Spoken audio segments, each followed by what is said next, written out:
Well, this week MPs have been debating whether President Trump should be afforded a state visit when he comes to the UK. Scotland's former First Minister, now the SNP's Foreign Affairs spokesman Alex Salmond, questions what shared values we have with someone such as President Trump. Alex Salmond is with me now. Welcome to you. You warned Theresa May against cozying up to Donald Trump. Now, in your time as First Minister, you did cosy up to Donald Trump. So is this a question of a cosy up spurned? Well, I didn't rush to see him within 7 days of taking office and offer him a state visit to Scotland. Donald Trump was investing in the country. I like investment in the country.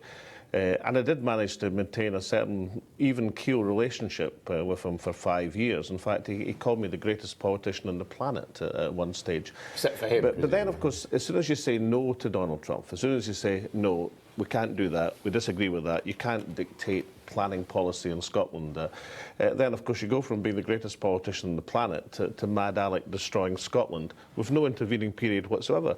And I'm merely cautioning, with the benefit of this experience, this is exactly what's going to happen to Theresa May.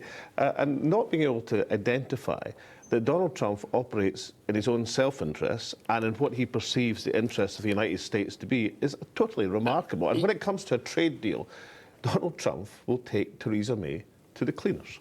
Your argument was over golf courses, and he actually ended up putting out full-page advertisements against you at election time. No, that wasn't about golf courses. No, I thought the golf course was a good idea, and a public inquiry thought it was a good idea. The problem but then was, you put some windmills up there. But there was a proposal to have 11 demonstrator turbines to demonstrate offshore wind technology in Aberdeen Bay, which everybody thought was a grand idea, £200 million investment.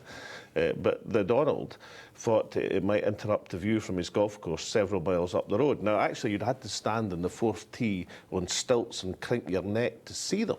But that didn't get in the way of the Donald demanding that somebody else's £200 million investment didn't go ahead just in case it interfered with the view from his golf course. I'm afraid that's the sort of logic you get into with Donald, and therefore you just have to at some point say, look, no. And if somebody had said that to him perhaps when he was a boy, then things might have been a lot better for the world. But look, I don't understand why the Prime Minister doesn't think the same thing is going to happen to her. And as soon as there's a clash of interest, she'll have the choice of either being totally subservient to whatever views coming out of the White House, or alternatively having to bow and get the same irrational reaction from Donald Trump as he's done What history. you're really saying is you can't win with Donald Trump.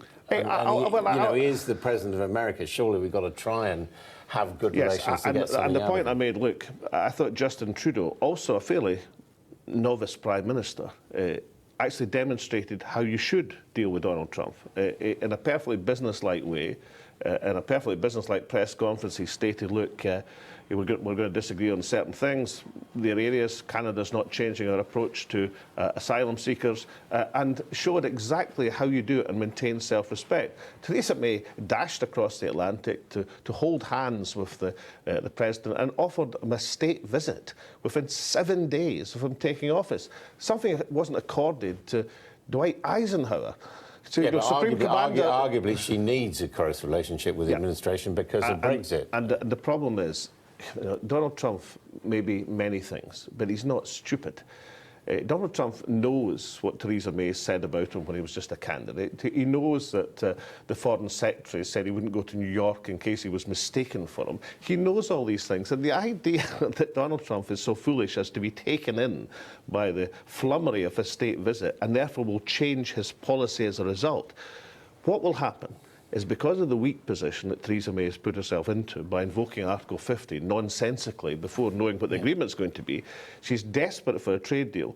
The last thing you do with Donald Trump is signal your desperation, and certainly you should never, ever negotiate with him from a position of weakness. That's what the Prime Minister Now, it still looks as though the state visit is going to go ahead this summer in spite of the vote in Parliament yesterday.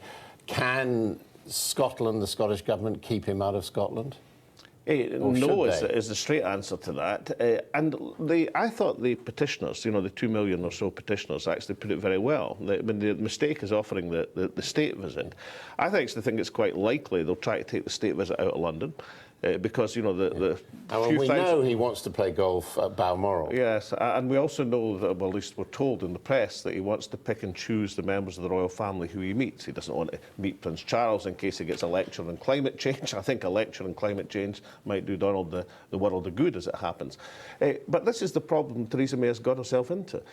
She would be wise, before the embarrassment of a state visit, and it will be a substantial embarrassment to this country, it'll be hugely divisive, actually takes place, to cut her losses, to downgrade it to a business-type relationship, to follow the example of Justin Trudeau and try to get a relationship which allows this country to hold its head up high and doesn't fawn to the most erratic president of the United States in history. OK, Alex, I'm going to have to leave it there.